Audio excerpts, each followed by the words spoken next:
hicimos los ciudadanos para frenar esos gobiernos lacras que meten las manos en las elecciones, viéndonos la cara a esos tiranos que frenamos solo trabajando juntos como hermanos. El voto es el poder, tu poder, mi poder. Con el INE en nuestro lado no lo vamos a perder. Ya se te olvidó la mierda que tragamos tantos años bajo el poder absoluto de un gobierno que aplastaba a quien osaba criticar, cuestionar, tanto abuso que explicar, pero el voto libre era lo que faltaba. Pusimos un alto al PRI, intentamos con el PAN, le dimos chance a Morena que planteara un nuevo plan.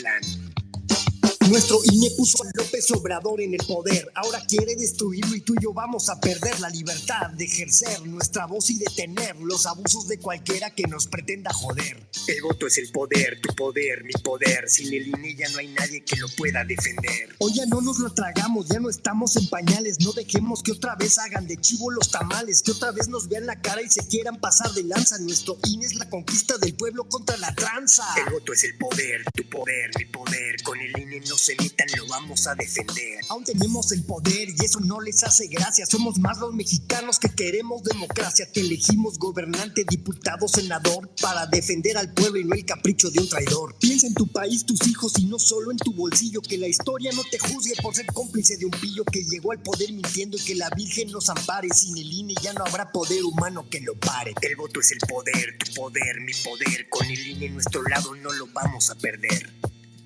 El INE no es de ningún gobierno ni de ningún partido. Es nuestro. Si quieren jugar, que sigan nuestras reglas. Muchas gracias, de verdad, muchas gracias por estar aquí tan temprano, tan puntuales, muchas gracias. Les vamos a recordar y les vamos a solicitar que por favor compartan este espacio. Vamos a tener una charla muy interesante con Macario Schettino, quien ya se está conectando en este momento, y voy a iniciar con el aviso legal o disclaimer. Este es el Foro de Sociedad Civil México, es el espacio de la Sociedad Civil México. Todas las opiniones mencionadas en estos foros son personales y pertenecen a quien las expresa, por lo que no representan la opinión de nuestra organización y o comunidad. Sociedad Civil México no está asociada con ningún partido político y no recibe ningún tipo de apoyo económico de ningún partido político. Sociedad Civil México es un esfuerzo de miembros de la sociedad civil dispuestos a trabajar por México, su democracia, instituciones y, por supuesto, exitoso futuro. Muchas gracias, de verdad, muchas gracias a todos los que amablemente ya están aquí. Vamos a iniciar en unos minutos. Estamos todavía a tiempo. Vamos a esperar a también que nos va a estar acompañando el doctor José Antonio Crespo, quien va a estar aquí en unos minutos. Creo que no va a ser necesario hacer una semblanza de Macario Schettino, quien todos, además de admirar, conocemos bien. Y vamos a empezar. Mientras tanto, vamos a poner la cortinilla de entrada. Gracias.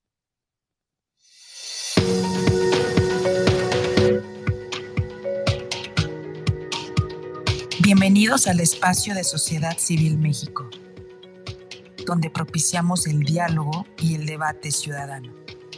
En un momento comenzamos.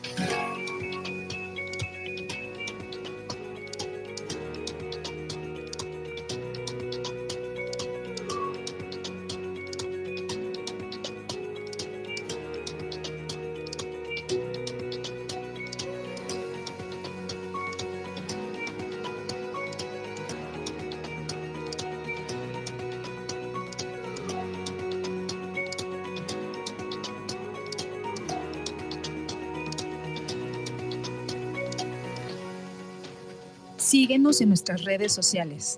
Estamos presentes en Twitter, Facebook, Instagram, TikTok, Spotify y YouTube. Encuéntranos como @SocCivilMX.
Nuevamente, muchas gracias. Les voy a compartir en lo que llega José Antonio Crespo, les voy a compartir algunos datos que me parecieron bien interesantes. El libro México en el precipicio del doctor Macario Esquetino es de los libros de la sección Historia Política en Amazon más vendidos. Sí, es de los más vendidos. Tiene ventas promedio superiores a los 1,000 ejemplares y ha seguido creciendo, de acuerdo con el último reporte que presentó la editorial Planeta. Y creo que el más sorprendido ha sido Macario, quien en algunas notas de prensa hace comentarios de que no se esperaba esta reacción. Y la verdad es que creo que es un éxito bien merecido. Tiene una amplia trayectoria y la verdad que qué privilegio contar con él en este espacio. Y bueno, es alguien a quien yo en lo personal admiro mucho y él lo sabe. Y qué bueno que esté aquí con nosotros. Luis, ¿cómo estás? En lo que sube el doctor Crespo, ¿cómo estás, Luis? De maravilla, feliz de estar aquí con dos grandes ahora sí que del análisis político y económico. Es increíble poder platicar con ellos. Muchísimas gracias. Aquí está el doctor Crespo. ¿Cómo está, doctor? ¿Qué tal? Muy bien. Aquí vamos a oír lo que nos dice Macario sobre su libro, que está muy interesante, que en fin, que puede estar diciéndonos lo que puede pasar en los 2 años restantes de este gobierno, de tal manera que me parece que es bastante importante que nos lo platique, que lo comentemos. Sí, totalmente. Vamos a ver, si quieres, vamos a probar los niveles de audio de Macario. Macario, ¿nos escuchas? Los escucho perfectamente, no sé ustedes. No, perfecto. Oye, vamos, si quieres, vamos como quieras, si quieres hacer una introducción o empezamos directamente con algunos comentarios que tenemos por aquí, cómo es que creas la idea de crear este libro, de dónde viene y qué tan cerca estamos del precipicio. A lo mejor por ahí podemos ir avanzando. Sí, con gusto. Bueno, la idea del libro no es mía, la idea es de Gabriel Sandoval, el director de Planeta, quien me pidió, nos vimos un día y me pidió que por qué no escribía yo un libro acerca de los proyectos de infraestructura del gobierno, acerca de los cuales había yo estado escribiendo artículos en el periódico. El día que platicamos le comenté cómo había yo conocido a López Obrador y me pidió que incluyera yo eso al inicio del libro y efectivamente así es como empieza la narración de cuando trabajé con López Obrador hace ya 26 años a solicitud del ingeniero Cárdenas. ¿Y por qué? Pues muy rápidamente me alejé de él. Empiezo a platicar lo que creo que ocurrió en el gobierno de la Ciudad de México cuando él era el jefe, porque creo que desde entonces era muy clara su forma de actuar. Y me parece un poco increíble que muy pocos se dieron cuenta de lo que desde entonces era clarísimo.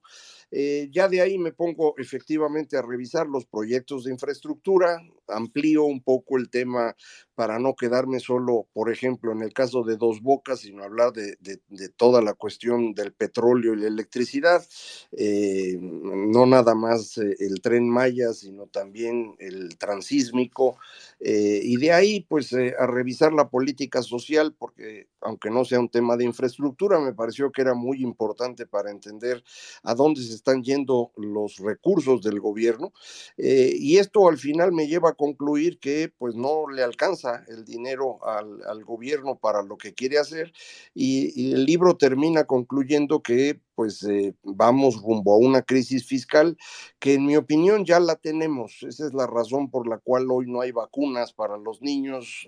Estos últimos días ha sido un tema muy frecuente en Twitter, la falta de vacunas para las niñas en particular, y esto es el resultado de estar tirando el dinero en otras cosas. Entonces creo que ya estamos en esta crisis fiscal, creo que va a ser peor el próximo año. Ignoro si vamos a llegar a un momento de quiebre antes o después de la elección del 24, pero no hay duda de que en algún momento vamos a tener un problema bastante serio en materia de finanzas públicas. Espero que esto dé una idea global del libro. Me imagino muchos de ustedes me han hecho el favor de leerlo, pero pues estoy a sus órdenes.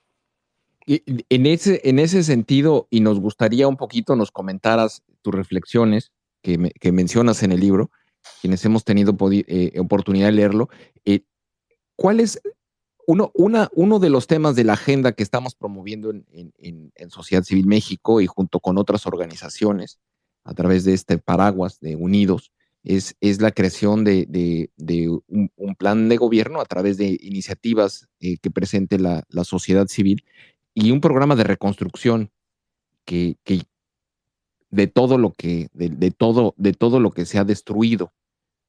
Yo sé que has hablado mucho al respecto, pero sí me gustaría escuchar sobre la reconstrucción del país. ¿Cómo lo ves? ¿Cuánto crees que pueda tomar en tiempo? ¿Y qué tanto, cuál es el nivel de destrucción en Bueno, yo adelante? creo que el punto más importante es la destrucción del capital humano en la gestión pública, es decir, las personas que sabían qué hay que hacer en el gobierno fueron expulsadas. No hablo de secretarios y subsecretarios, que esos son puestos esencialmente políticos, sino directores generales, directores de área, incluso subdirectores, que son los que a final de cuentas hacen funcionar la administración pública, saben cómo se hacen los oficios, cómo se bajan los recursos para poder hacer proyectos específicos, cómo hay que hacer las compras de las medicinas, en qué fechas y dónde hay que entregar. Esas personas fueron desplazadas del gobierno, los fueron expulsando por quitarles el sueldo, por quitarles las prestaciones como el seguro de gastos médicos mayores, y eventualmente porque simplemente les exigieron la renuncia. Recuperar ese capital humano no va a ser nada sencillo. La verdad es que hay que pagar bien para tener funcionarios capaces, y creo que eso pues va a ser el primer trabajo que vamos a tener que hacer con el siguiente gobierno, quien quiera que gane, y para poder hacer esto se va a requerir sanear las finanzas públicas. Es imposible continuar lo que está haciendo hoy el gobierno, está gastando una cantidad extraordinaria en tratar de rescatar a Pemex, algo que no tiene sentido. Ya estamos perdiendo dinero también en cantidad muy importante en Comisión Federal, y esto pues ni nos da ninguna soberanía energética ni nada parecido, y sí cuesta muchísimo dinero. Entonces, al no tener esos recursos, no puedes tener a la gente calificada, y sin esa gente calificada no se puede resolver el problema de fondo del gobierno.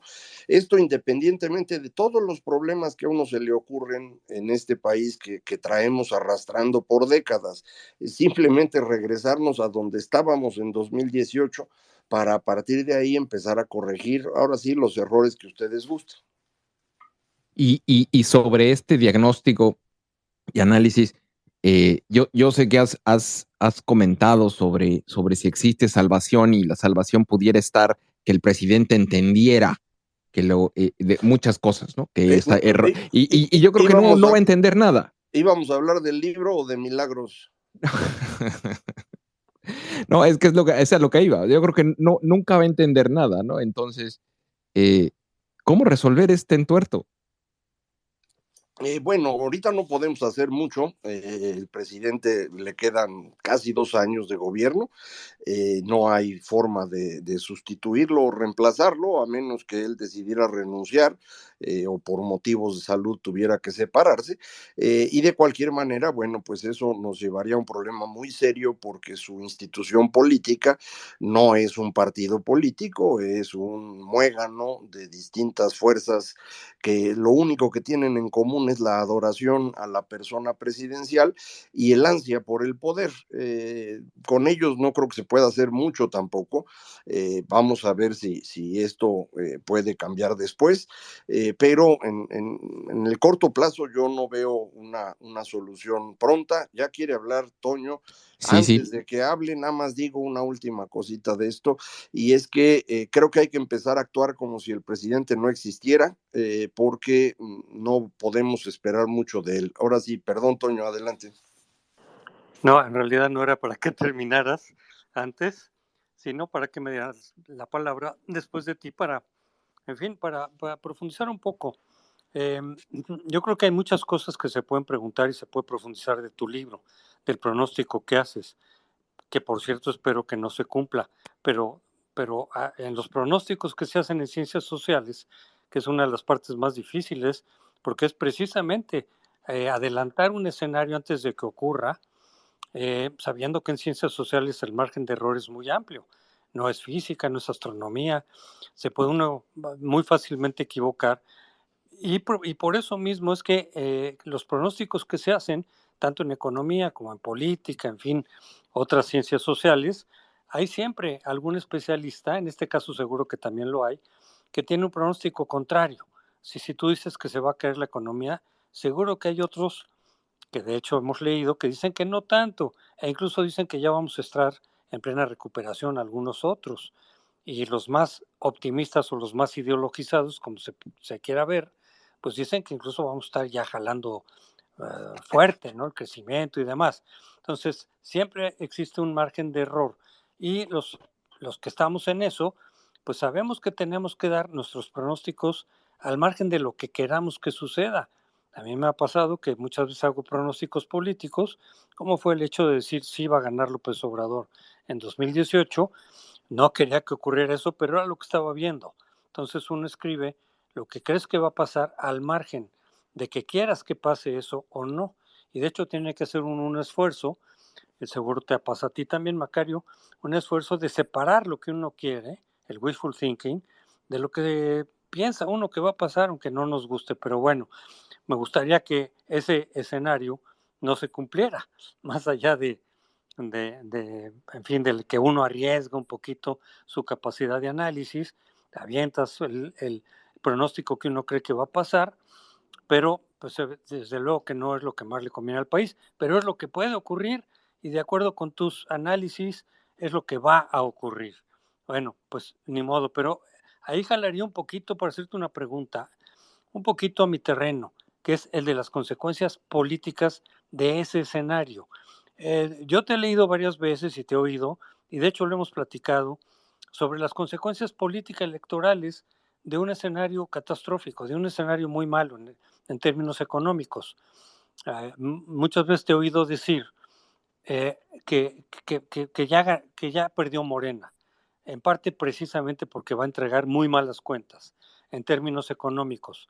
Pero algunos pensamos, no estando tan seguros con ese otro pronóstico de tipo político electoral, que por ejemplo la base dura de López Obrador, que algunos calculan en el 30%, otros un poco más, pero yo creo que por ahí está la base dura, así se caiga el país, ellos primero a ver si lo reconocen, porque muchos de ellos siguen diciendo que vamos muy bien y que es un modelo México, un modelo mundial de cómo se manejó la pandemia económicamente, de cómo vamos el peso. Bueno, lo del peso sí, que bueno que no se haya caído el tipo de cambio, pero sienten que eso es todo y que las cosas van muy bien.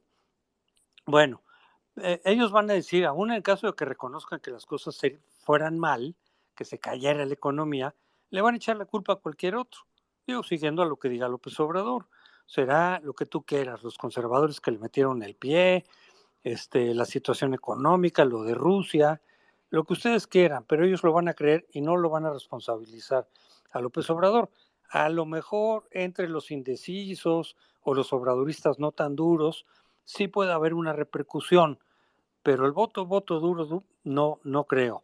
Y segundo, creo que de todas maneras está condicionada la derrota de Morena, y creo que también te lo he escuchado, Macario, a que la oposición se una, que eso es parte del esfuerzo también que muchas organizaciones cívicas están, tú mismo estás en eso, en el Frente Cívico Nacional, yo también sociedad civil está en ese esfuerzo de tratar de que sea una coalición con un solo candidato, el mejor posible, el que tenga más probabilidades, el más confiable, porque de lo contrario sí está difícil que pierda Morena.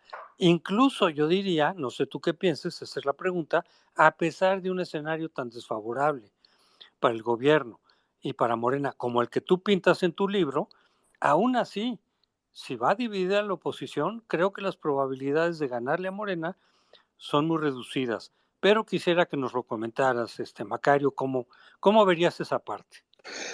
Muchas gracias, Toño. Primero, obviamente, coincidir en que esto de los pronósticos es realmente un deporte extremo en las ciencias sociales y muchas personas, de hecho, prefieren no hacerlo para no arriesgarse a equivocarse, pero me parece que la conclusión lógica del análisis es tratar de ofrecer algunas ideas de hacia dónde pueden ir las cosas. Yo trato de hacerlo siempre en términos de escenarios, no sé exactamente cuál va a ser el camino, pero sí puedo ir semblanteando algunas cosas hacia adelante. En materia económica, creo que prácticamente todos los economistas que se dedican a hacer pronósticos y análisis coinciden en que vamos rumbo a una crisis fiscal, pero prácticamente todos ellos piensan que eso va a ocurrir hasta 2025, no lo imaginan antes de la elección. La razón es fundamentalmente el nivel de deuda que tiene México, que todavía alcanza a librar, digamos, el límite que nos dan las calificadoras, que para los amigos que no conocen la cifra es 60% del PIB. Hay países que tienen deudas mucho mayores a eso, pero por el bajo nivel de recaudación de México, el nivel con el que ya se ponen muy nerviosos con nosotros es en el orden del 60%.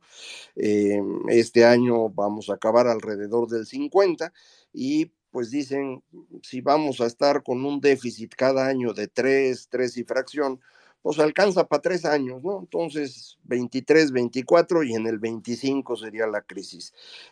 Yo calculo algo distinto porque creo que el déficit que el gobierno ha estimado es erróneo y va a ser un poco mayor que el que ellos piensan y esto ocurriría antes. Esto simplemente para aclarar el tema de crisis fiscal. Si a esa crisis fiscal ocurriese antes del 24 y se suma a ello la recesión económica que todo mundo está esperando, efectivamente creo que va a ser una situación complicada. Creo que el presidente, como tú decías, no ha ofrecido resultados en nada. Y bueno, pues después de tantos años de estar prometiendo y no cumplir, creo que la gente se va a enojar. ¿Cuánta gente se va a enojar? Bueno, eso es difícil de saber. Creo que tú lo dices bien. Hay un voto duro, una gente que realmente adora a López Obrador. No sabemos el porcentaje exacto. Yo supongo que es alrededor del 25%, pero te creo la cifra del 30%. No veo diferencia significativa. Y esas personas nunca van a creer que se equivocó López Obrador, nunca van a creer que las cosas no funcionaron. Este es un fenómeno muy frecuente también en el análisis de las sociedades. Las personas realmente no les importa tener razón o no, sino estar dentro de la tribu en la que se anotaron. Para ellos eso es mucho más importante que cualquier otra cosa, de manera que no van a traicionar a su grupo y se van a mantener ahí. Ese 30% no alcanza para ganar una elección. Incluso una elección dividida no la ganarían. Pero si del otro lado hay una alianza o coalición, como se le llame, con certeza no ganarían. ¿Por qué afirmo con tanta frecuencia que creo que Morena ya perdió 2024?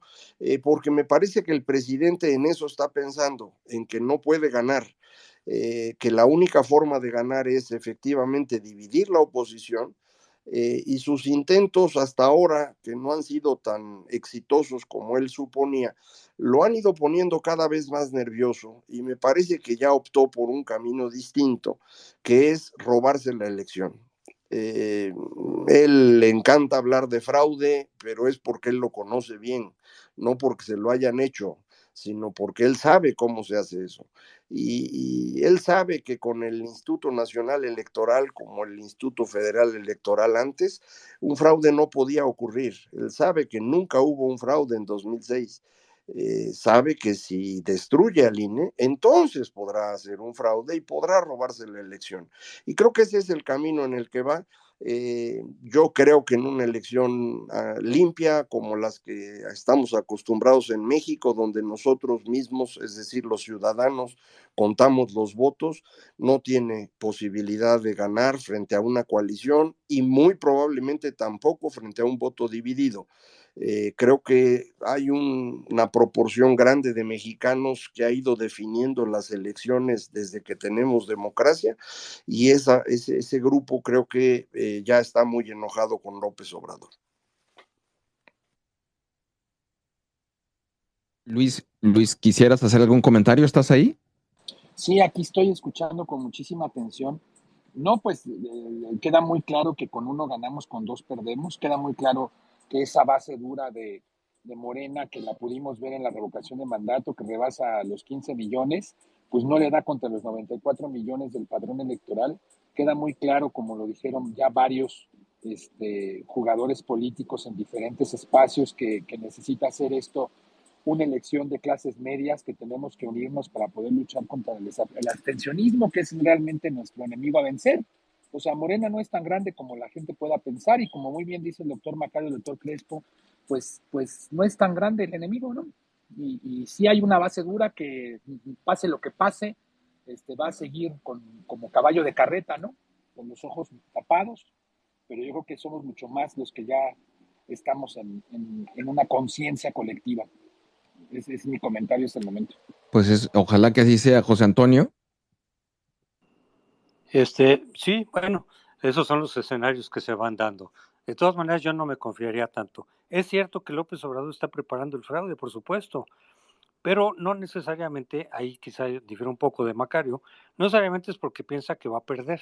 Yo creo que es porque no sabe él tampoco qué es lo que va a pasar con la oposición. Él está haciendo todo lo posible para que la oposición se divida, pero no sabe, a final de cuentas, no va a depender completamente de él que se presente la coalición unida o no. Y en caso de que se presente unida, pues él yo creo que sabe que ya ese ya no la tiene tan fácil. Y por eso está tomando todas las providencias necesarias para forzar su triunfo, si es que es necesario. Y si no es necesario y por la división de la oposición él gana, incluso relativamente limpio, ya totalmente limpio, ya no, pues ya están metiendo dinero público a las campañas y a su precampaña. O sea, ya están haciendo fraude, ya desde ahorita. Pero podrían incrementar el fraude, sobre todo si se quedan con el control del INE.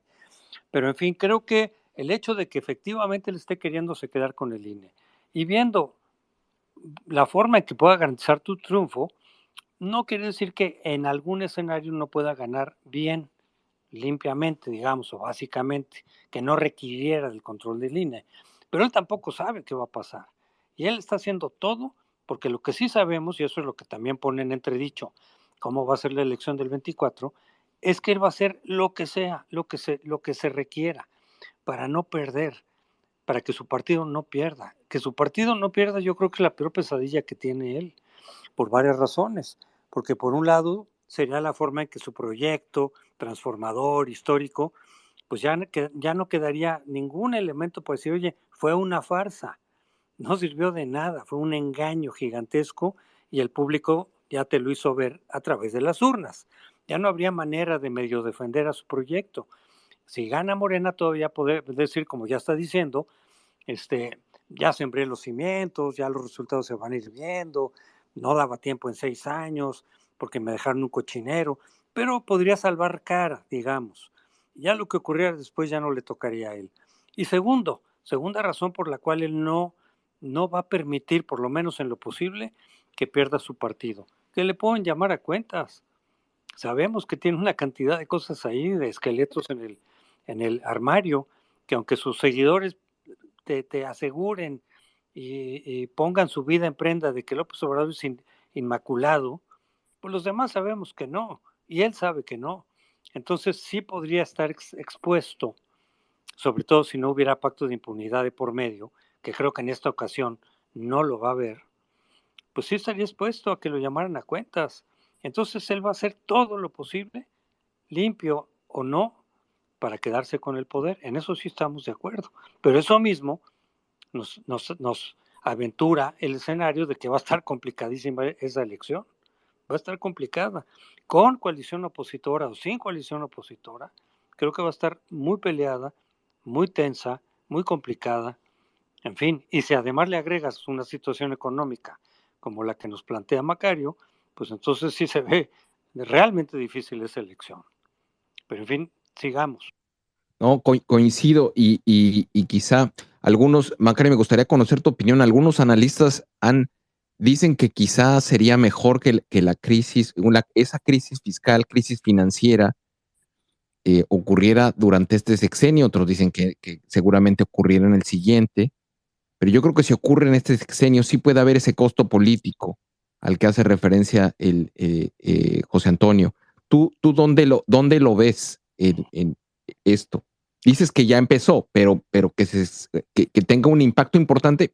Y creo que al final de cuentas, mucha gente cree que la situación económica del país va bien cuando el tipo de cambio está fuerte, lo cual me parece una tontería, pero pues así es la psique, ¿no? Sí, la situación en la que estamos en este momento es muy similar a la que tuvimos en el cuarto año de Peña Nieto. Teníamos la misma dirección rumbo a una crisis fiscal y ese gobierno actuó de forma responsable. Decidieron incrementar impuestos, reducir gasto, lo conocemos ese fenómeno con el nombre de gasolinazo, porque fue el tema que más se discutió. Y esto, bueno, ayudó a que López Obrador ganara la elección sin duda, pero el gobierno de Peña Nieto entregó las cuentas en orden. Hoy López Obrador, por el contrario, en lugar de actuar responsablemente, está incrementando los gastos de una manera todavía mayor a lo que estábamos teniendo hasta ahorita. Yo creo que sería, digamos, justo que le tocara a él pagar eso y que la crisis le ocurriera en su sexenio. Pero más allá de esto, creo que en términos políticos sería muy bueno porque se le podría llamar a cuentas en la elección. Si la crisis ocurre después, pues la gente se va a dar cuenta cuando ya eligió a otro presidente o presidenta y puede volverse a equivocar como se equivocó con el señor López Obrador, es decir, confiar en alguien que no va a cumplir. De manera, en ese sentido, pues sí, yo preferiría que fuera antes de la elección, pero pues no depende de lo que nosotros queramos, sino de la velocidad a la cual se deterioren las cuentas públicas, que insisto, a mí me parece que no les va a dar tiempo, pero prácticamente todos mis colegas opinan que sí tienen tiempo y que la crisis ocurriría después. Lo comento para que luego no digan que no les avise. No, es cierto. Y a ver, me voy a poner un poquito técnico aquí. Poquito. Al final de cuentas, la situación en el país, la situación económica en el país depende y descansa mucho en el grado de inversión que tiene México, que de alguna manera se ha mantenido por la disciplina fiscal y aparte porque ha habido un deterioro y un golpeteo y las economías las economías pares o de los mercados emergentes salieron muy golpeadas después del COVID. Y la economía mexicana en el contexto de todo es un desastre, no se ve tan mal o se mezcla dentro del grupo de países en desastre y no puede haber bajadas de calificación en todos los países al mismo tiempo, porque crearía un riesgo sistémico. Entonces, si los otros empiezan a recuperarse más rápido y México no, que es lo que está sucediendo, quizá ese escenario de crisis se pueda acelerar. No sé si me explico. Sí, si me permites complementar lo que acabas de decir, Adelante. una cosa muy importante que está ocurriendo hoy es la caída de China. China no va a poder seguir creciendo al ritmo que tenía. Yo creo que difícilmente va a crecer algo más o menos notorio. Y hay un gran movimiento de inversiones hacia otras partes. Muchos de los que invirtieron allá querrían invertir en México Y a pesar de todos los obstáculos que les está poniendo el gobierno y de que no tenemos energía limpia, los inversionistas piensan que México pues va a seguir existiendo dentro de 2, dentro de 5, dentro de 10 años, y esa creencia requiere del grado de inversión. De manera pues que las compañías calificadoras, las agencias calificadoras, van a tener un sesgo para mantener el grado de inversión, aun cuando las cifras estén apuntando en una dirección muy negativa. Va a ser hasta que ya no haya forma de esconderlo, que entonces reconocerán que México no puede pagar. Pero eso efectivamente sí se puede ir al 2025, nada más para que tengamos todo el panorama completo, ¿no? Sí, no nos queda claro. José Antonio, ¿algún comentario o vamos comentando con la gente que nos está pidiendo micrófonos? Creo que lo perdimos. Ya hasta se fue. Ya se fue, yo creo que ya se...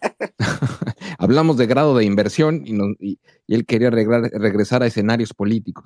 Pero bueno, a ver, tenemos aquí a Juan Carlos. ¿Estás ahí, Juan Carlos? Sí, buenas noches, sociedad. No, a ver, dame un segundo. Juan Carlos, dame un segundo. Sí. Aquí Perdón. sigo, pero No, adelante, que sigan las preguntas. Vale. Aquí estoy. No, perfecto. Juan Carlos. Sí, gracias. Buenas noches, sociedad. Gracias por el mic. Muy brevemente, una pregunta para Macario. No sé hasta qué punto pudiera jugar en contra o a favor la situación del nearshoring, y si se logran rectificar las medidas que se tienen ahorita, que han venido frenando en lo de energías, si eso ayudara a López, o qué pasaría en el caso, al contrario, en el sentido de que fuéramos sujetos de sanciones en el panel. Eso además con un evento que se está dando por ahí, en dinero que transfieren a Pemex y que lo registra como ventas, y son realmente préstamos que se hacen del presupuesto, que pudiera dañar la calificación de Pemex. Eso sería todo. Muchas gracias. No, gracias, Juan Carlos. Con respecto a Pemex, la calificación ya es basura. Yo creo que ahí ya no hay nada que hacer y las agencias así lo consideran. Digamos que ya todos están pensando que la deuda de Pemex la va a pagar el gobierno mexicano, y esto es lo que eleva un poco el riesgo de que perdamos el grado de inversión del soberano, es decir, del gobierno. Lo que comentas del nearshoring es a lo que me refería yo justo en el comentario previo a que tú entraras, es decir, que muchos inversionistas están queriendo venirse a México a pesar de todo, precisamente por el nearshoring. Esto podría ser una luz de inversión y podríamos estar creciendo en serio simplemente con parar la necedad presidencial acerca del sistema energético. Pero pues esto ya decíamos no va a ocurrir. Viene lo del panel. Si el panel arbitral inicia, lo vamos a perder. Y cuando lo perdamos, eso sí puede generar pues cierta presión sobre las calificadoras. Esto debería ocurrir dentro de 8 meses, 9 meses más o menos. Entiendo que acordaron los gobiernos posponer la decisión de si hay o no hay panel hasta después de esta cumbre que van a tener los presidentes de los 3 países en diciembre. Entonces ahí arrancaría, si este es el caso, pero si hay panel lo vamos a perder. Yo creo que ya le han explicado todos de distintas maneras al presidente que para no entrar al panel y para recibir inversión, lo único que tiene que hacer es dejar de ser tan necio y regresarse a lo que dice la Constitución, que la Constitución sigue diciendo lo de la reforma energética de 2013, pero como comentábamos hace un rato, pues él no entiende nada, ¿no? No entiende razones. A ver, tenemos a Topeca. Topeca, ¿estás ahí? Y si no está Topeca, está Jorge Rincón. Y si no está Jorge Rincón, está Gustavo. A ver si está Gustavo. Sí, buenas noches. Gracias, sociedad civil. Felicidades a Macario. Siempre, siempre que tengo dudas en un área tan difícil como es la financiera, la económica, pues yo acudo a sus programas que ahora comparten redes y sobre todo que en sus columnas que ha escrito. Yo quiero hacer dos preguntas, rapidito. Aparte de las malas decisiones, más bien caprichos y ocurrencias del presidente para disponer de los recursos económicos de los mexicanos, como es tratar de salvar a Pemex y a la Comisión Federal de Electricidad, seguir invirtiendo en sus tres obras faraónicas que el mismo Macario y otros conocedores han dicho que no tienen viabilidad o económica. La cancelación del aeropuerto en Texcoco y otras más que nos han puesto en una situación difícil y que seguramente nos van a llevar al precipicio, o ya estamos en el precipicio. Yo le pregunto, y esa es la primera pregunta, ¿en qué porcentaje influye la aprobación del presupuesto en esta crisis económica? ¿Esto qué quiere decir? ¿Qué tan responsables y culpables son los legisladores al aprobar el presupuesto que envía el presidente y que es para satisfacer sus caprichos? Esa es la primera pregunta, porque nos hemos olvidado de los legisladores y nada más acusamos al presidente y creo que son cómplices. Y la segunda pregunta, ¿qué opina precisamente, que es como consecuencia de esta primera, qué opina sobre cambiar el mecanismo o procedimiento para la aprobación del presupuesto? Por ejemplo, que por disposición constitucional sea la mayoría calificada la Cámara de Diputados la que apruebe el presupuesto. Esto con que yo lo he propuesto con la finalidad de que haya consensos entre todas las representaciones políticas en la Cámara y seamos beneficiados sobre todo los mexicanos. Otra sería que por constitución se establezca que un mínimo del presupuesto para el año, a ver, me explico, que llega el presidente y recorta a todos los gobiernos estatales y organismos, como está sucediendo ahora y antes, por venganzas políticas, por lo que ustedes quieran. Entonces, que se establezca que el presupuesto no puede ser menor, ¿sí?, al otorgado el año anterior. El presupuesto que se otorgue a un estado o a un organismo no pueda ser menor al otorgado el año anterior, obviamente. Si hay recursos, si no hay recursos, pues sería la excepción y se establecería. O que se establezca un porcentaje sobre el presupuesto sobre todo a órganos no gubernamentales.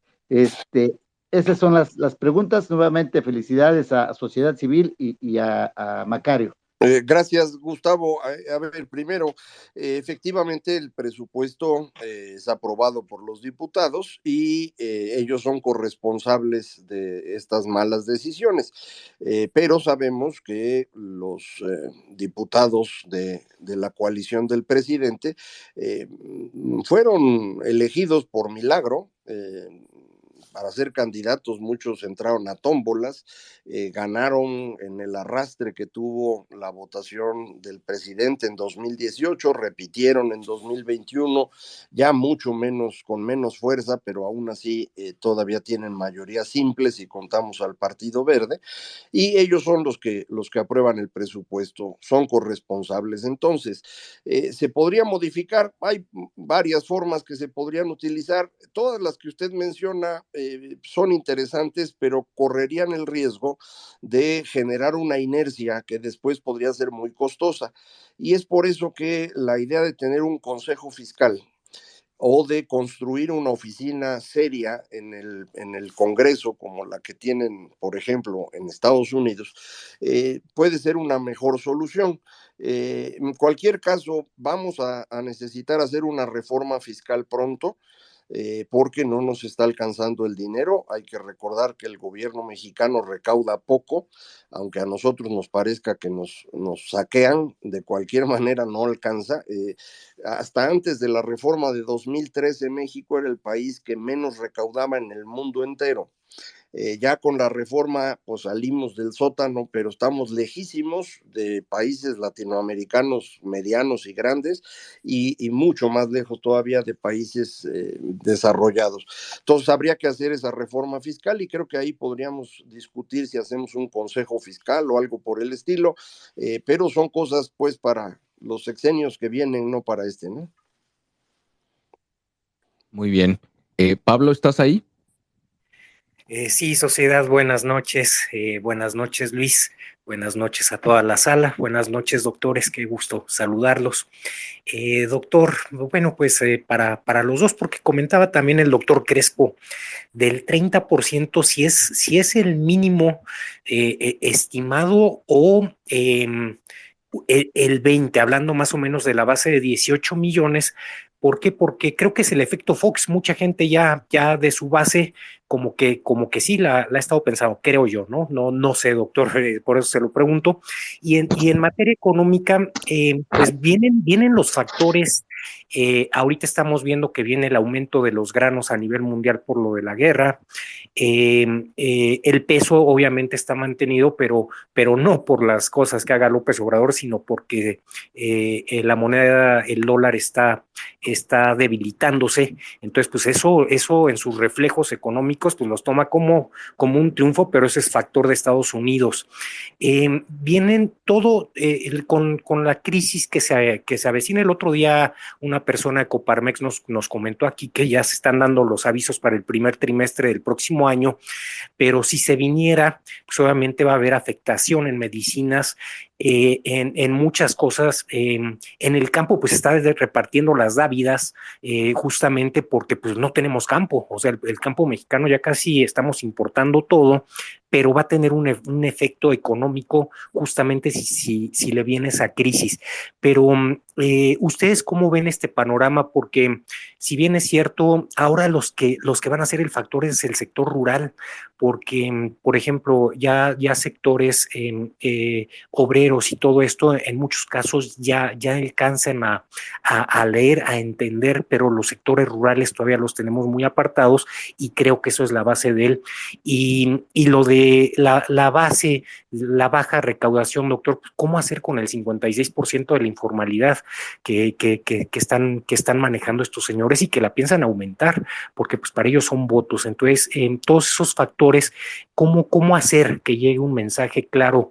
Porque sí, viene la situación muy difícil. Se los agradezco muchísimo. Sí, gracias. Si quieres, respondo esto y luego le paso a Toño el micrófono para la parte del porcentaje de Morena. Primero, no piensen que el campo en México está mal, al contrario, le está yendo muy bien.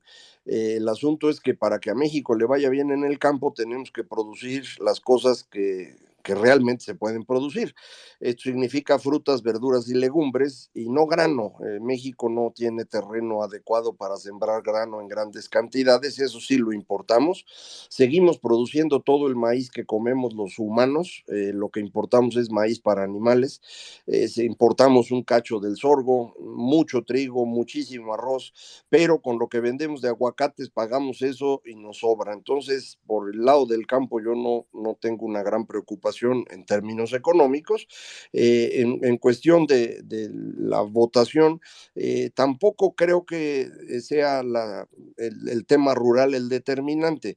Efectivamente, creo que Morena ha estado cosechando buena parte de las bases priistas, que recordaremos dependían mucho del campo, pero no es exactamente de ahí, creo yo, de donde viene la mayor parte de su voto.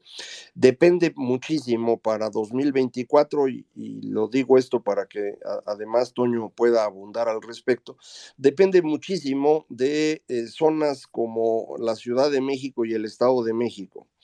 Si como ocurrió en 2021, la Ciudad de México la tienen perdida y se va ampliando la pérdida, y si pudiera ocurrir que perdieran el Estado de México, yo ya no veo cómo puede recuperarse con todos los votos de Oaxaca, de Guerrero o de Chiapas.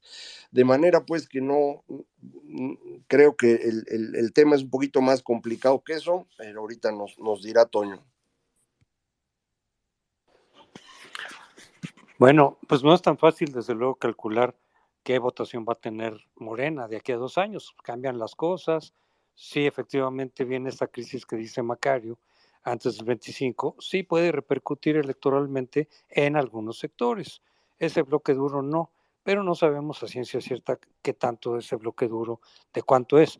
Estamos contando ahí también a las personas de los programas sociales que reciben pues sus becas, sus apoyos, y que es muy fácil engañarlas diciéndoles que eso solo lo van a seguir recibiendo si gana Morena.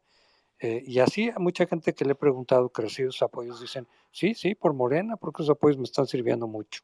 Y si llegan otros, igual y nos lo quitan. Entonces eso es un instrumento muy poderoso que tiene el observador también. No sé si considerar como voto duro a esas clientelas, porque las razones son distintas. No es el fanatismo, no es que estén convencidos de que las cosas van muy bien, como el voto duro, duro, ideológico.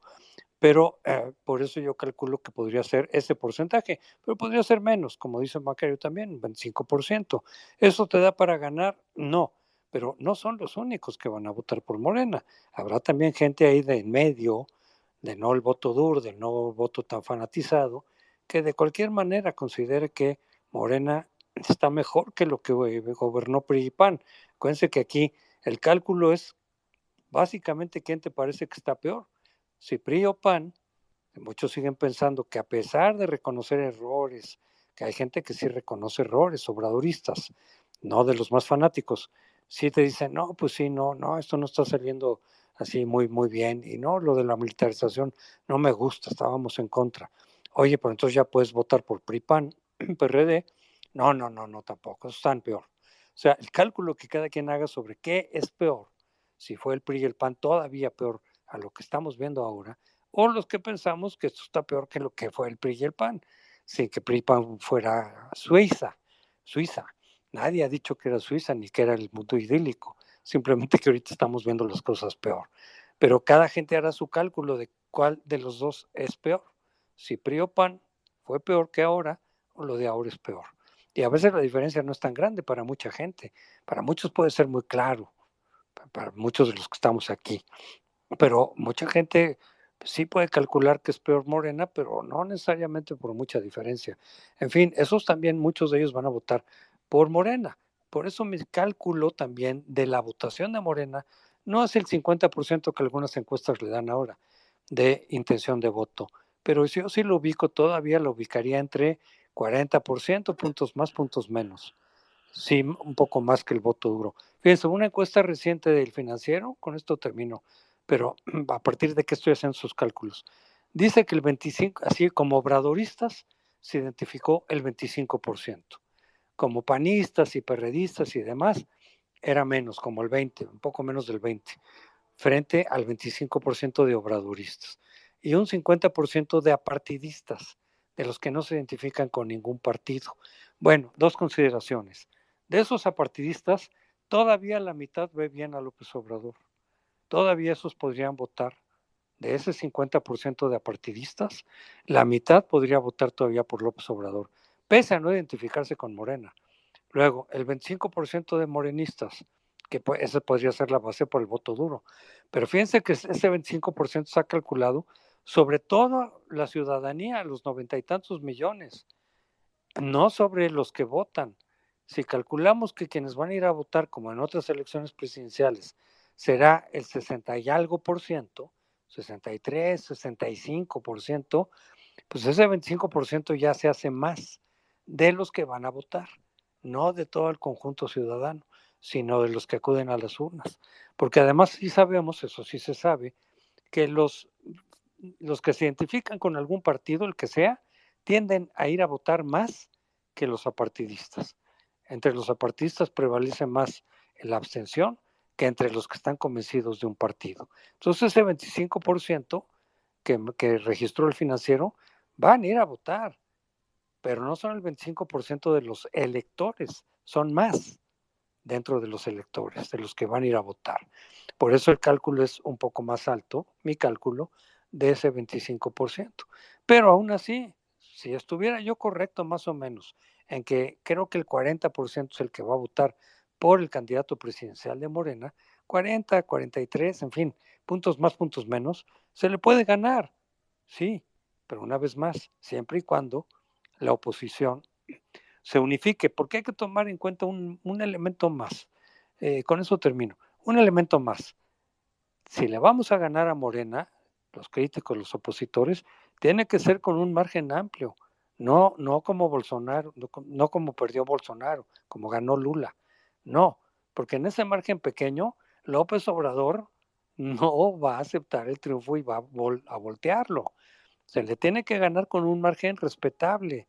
No sé si del 5 o más, o 10, 8, no sé. Pero si se le gana por 1%, olvídense, yo creo que no resistiría ese triunfo opositor. Lo echaría abajo con todos los instrumentos del Estado, López Obrador. Entonces hay que ganarle, sí, pero además hay que ganarle con un margen no pequeño. Esa es precisamente una de las preguntas que nos han mandado aquí en mensajes, precisamente como se estima que López Obrador no reconocerá la derrota, ¿qué porcentaje necesitaría para reconocerse? O sea, no sé, difícil estimarlo, pero sí debería ser algo muy copioso. Sí, no sé el porcentaje exacto de votos, pero un margen que rebase por lo menos el 5%.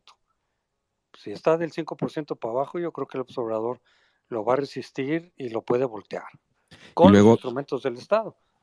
otra pregunta que nos están haciendo aquí, y a ver, alguno o los dos quisieran comentar sobre las similitudes entre López Obrador, si es más Bolsonaro o más Lula.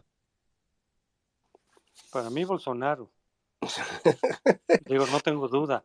El populismo, acuérdense que el populismo no es que sea de izquierda o derecha, es de cualquiera de los dos. A mí me parece más cercana la actitud, el lenguaje, las posturas de López Obrador a las de Bolsonaro que a las de Lula, que no es que sea también para mí el ídolo, pero creo que ha sido más moderado que el propio López Obrador, a mí me parece. Macario, tú has sido muy crítico sobre su autoritarismo, a lo mejor ahí quisieras comentar algo.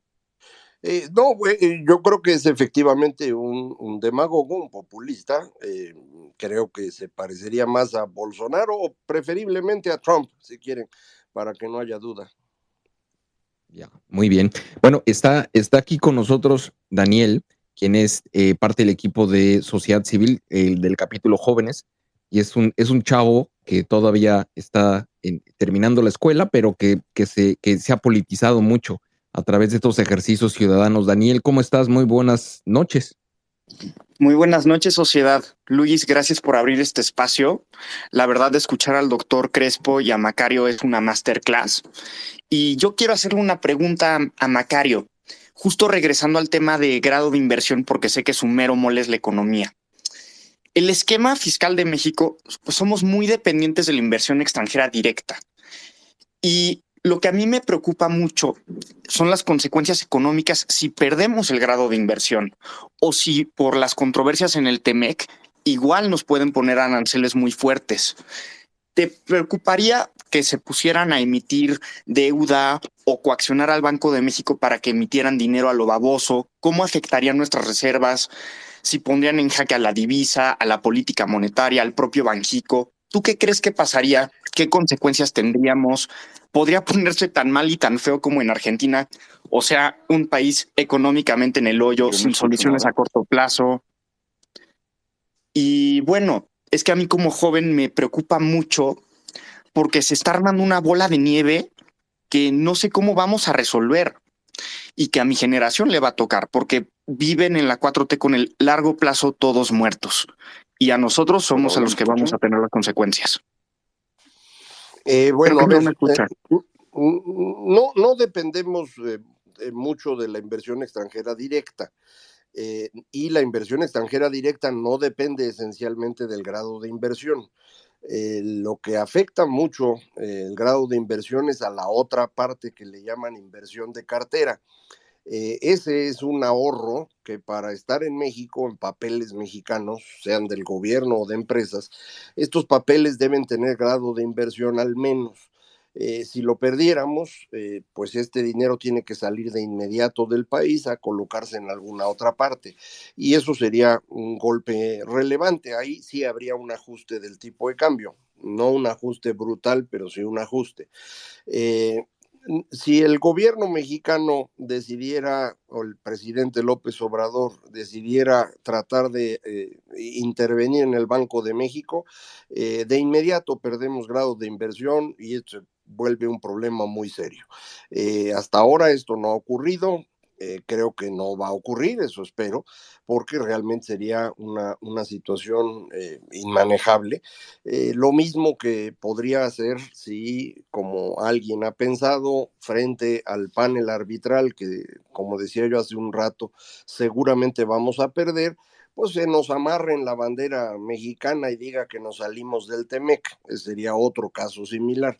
Esos ya son, digamos, casos muy extremos en los que espero que no vayamos a incurrir, pero pues otra vez, López Obrador no tiene límites. Si los tuviera no diría 95 mentiras diarias, ya hubiera corregido los errores que ha cometido, de manera que creo que sí estamos en manos de una persona que ya no tiene un control claro de lo que ocurre en la realidad, no la imagina bien, y puede cometer errores muy, muy serios. Y lo que decías, pues Daniel, yo lo lamento, pero sí, tú vas a pagar parte de esto, así como a nosotros nos tocó pagar parte de lo que se hizo en los tiempos de Echeverría y López Portillo.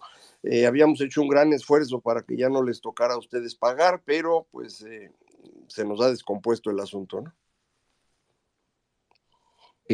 A ver, tenemos a Alejandro Jaramillo. Gracias. O Hamilton.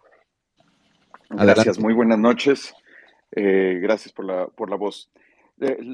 Son 3 puntos de mi comentario. El primero es recordarles e invitar a la marcha de este 13 de noviembre. Sé que estoy fuera del tema, solamente hago la invitación, que es urgente. La segunda es una pregunta para quienes estamos desde como ciudadanos de a pie, como es la expresión, y es cómo podemos prepararnos ante esta crisis fiscal que se prevé, qué podemos ir tomando como medidas. Y la segunda es una pregunta en 2 líneas. La primera es, ¿qué podemos hacer para empezar o para ayudar a visibilizar este tema de la crisis fiscal que se viene?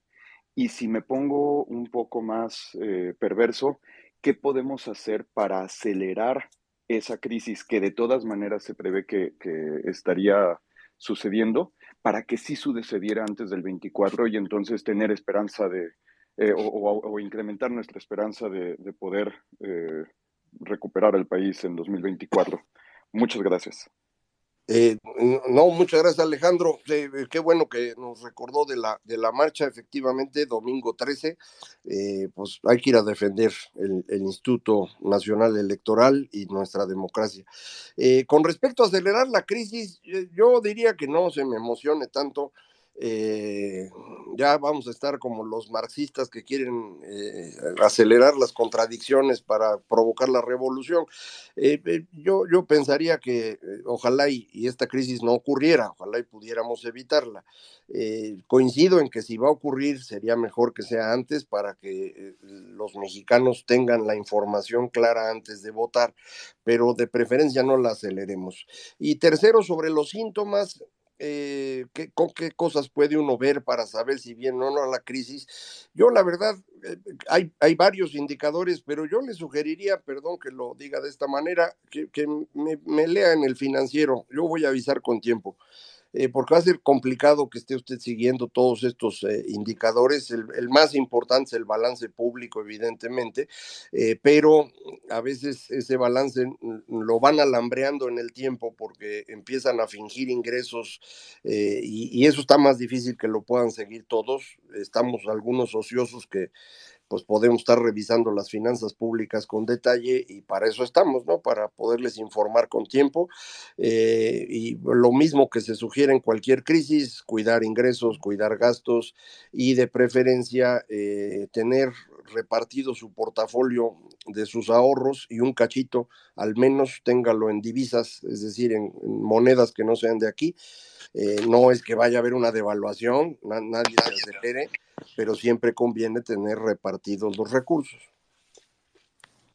Qué bueno que aclaras, Macario, digo, porque he estado leyendo los comentarios y la verdad no es que estemos deseando una crisis financiera, económica, un daño patrimonial al país, eh, simplemente porque no estemos de acuerdo con el régimen, porque regularmente esas crisis terminan afectando a los más pobres, que los hacen más pobres, y pues generarían todavía un problema mayor de equidad en el país y quizá problemas sociales todavía mucho más complejos de los que ya tenemos hoy. Entonces no es que aquí estemos promoviéndolo. Pero bueno, vamos adelante. Tenemos a Elizabeth, quien está aquí también con nosotros. Adelante, Elizabeth. Hola, buenas noches. Primero, Macario, felicidades. El libro está genial. Yo lo empecé a leer e inmediatamente fui a comprar otras 3 copias para regalarla a familiares y amigos. Tengo una pregunta. Hiciste un comentario sobre que hay que empezar a actuar como si el gobierno no existiera, porque realmente pues hace falta, ¿no? No se ve la presencia. ¿Cómo nos podemos organizar de forma certera para cubrir esa falta de acción? Y desde una cuestión es de la falta de medicinas, ¿no? Y bueno, de ahí varios temas, ¿no? Hasta poder prevenir en un momento dado que nuestros recursos, o sea, los impuestos que nos quitan se estén tirando en Pemex y en CFE. Sí, desafortunadamente uno no puede reemplazar al gobierno así nada más. Esto quisiéramos hacerlo. Bueno, primero, muchas gracias por las felicitaciones y por andar regalando el libro. Pero uno no puede fácilmente reemplazar al gobierno, pero esto sí es posible para, por ejemplo, empresarios que pueden organizarse de mejor manera para ir resolviendo problemas que el gobierno no les está resolviendo. Reciente veía yo el artículo hoy de Alicia Salgado acerca de los transportistas que están resolviendo problemas que el gobierno debía haber resuelto, pero pues si no los resuelven ellos no pueden operar. Entonces creo que esto es algo que tenemos que ir empezando a hacer todos. A lo mejor va a convenir que vayamos tratando de encontrar mecanismos de colaboración para poder tener acceso, por ejemplo, a vacunas de una manera un poco más fluida. Y creo que para esto la organización ciudadana siempre es una opción. Desafortunadamente en México los ciudadanos son escasos y durante mucho tiempo no se han organizado. Entonces creo que por ahí es algo importante, pero otra vez no es una cosa que uno pueda hacer ni para todo ni tan rápido, ¿no? Lo lamento. Muchas gracias. José Antonio, ¿seguimos o quieres hacer algún comentario?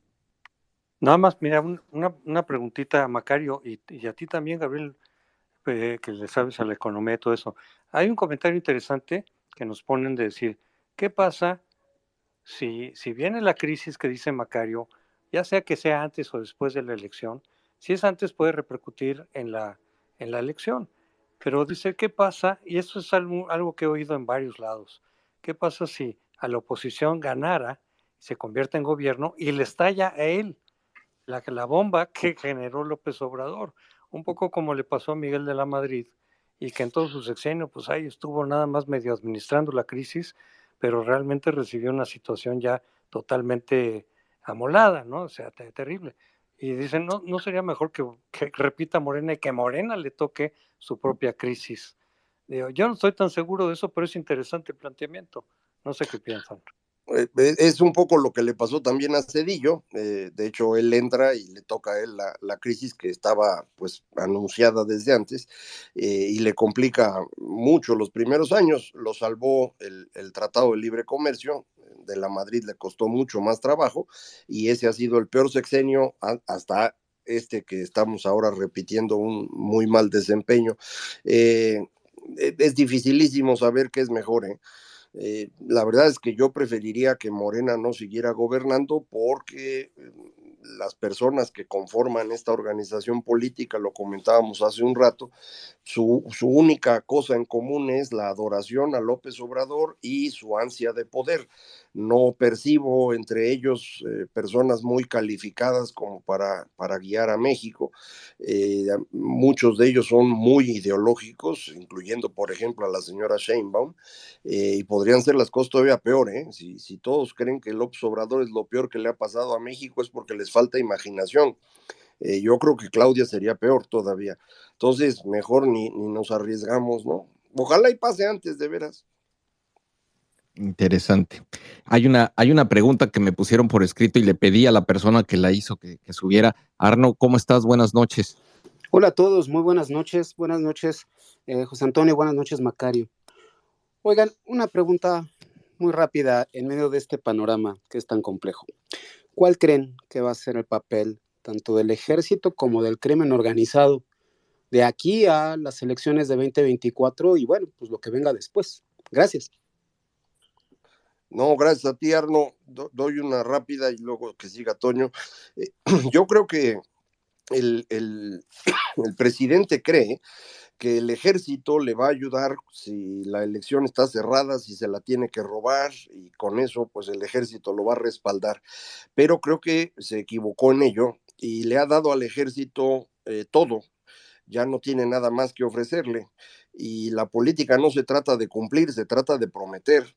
Entonces creo que ahí ya se equivocó. Creo que el ejército no va a ir con él. Creo que al interior del ejército hay mucho enojo con un secretario que consideran frívolo, corrupto, incapaz. El lado del crimen organizado, el tema es que ninguno de ellos, ninguno de los grupos del crimen parece tener una visión nacional, pero regionalmente sí les interesa controlar a los gobernadores y en algunos casos ya lo han hecho. De manera pues que creo que pueden participar en la búsqueda del control territorial, pero no a nivel nacional. Esto es lo que se me ocurre de momento, no sé, Toño. Yo coincido con lo que dices. Nada más quisiera agregar en relación con el ejército, que más que yo también coincido que el ejército no se va a someter así total y abiertamente a López Obrador por lo que le ha dado. Más bien el riesgo que muchos vemos en el fortalecimiento del ejército, en lo que llamamos militarización, es que el ejército empiece a cobrar autonomía, más bien, no ponerse al servicio de López Obrador, sino empezar a jugar por su lado. Y ya empezamos a ver algo de eso, a imponer o presionar iniciativas que le favorecen y que incluso ellos mismos redactan, y que con el próximo gobierno, sea opositor o sea de Morena, pues ya el ejército esté tan empoderado que empiece a cobrar autonomía respecto del propio Estado. Ese es el riesgo que yo más bien veo, y muchos otros también. No al grado de dar un golpe de Estado, no, pero de empezarse a pasar los límites que se habían establecido desde 1946. Ese es el riesgo que veo yo. Coincido con Toño. Es en incremento del militarismo, la verdad que sí pone nervioso a más de uno, incluyéndome a mí. Carlos, después Jorge. Adelante, Carlos. Bien, muchas gracias. Gracias, sociedad, por la oportunidad de platicarles. Primero felicitar al doctor Macario Schettino, yo lo sigo, es una persona muy preparada en ese sentido, y bueno, yo he tenido oportunidad apenas de empezar a leer su libro, espero terminarlo en unos días de vacaciones que tendré próximamente. Miren, yo estuve recientemente en una reunión, días pasados, de especialistas que nos dedicamos a la salud pública, y preocupa el hecho de que por el impacto del COVID-19, la esperanza de vida en México cayó 4 años en los hombres y 4 años en las mujeres y 6 años en los hombres. Eso es un dato increíble y altísimo. Es una catástrofe, la verdad. Nos va a llevar, en el mejor de los casos, 2 décadas y media recuperar el nivel que teníamos antes de la pandemia.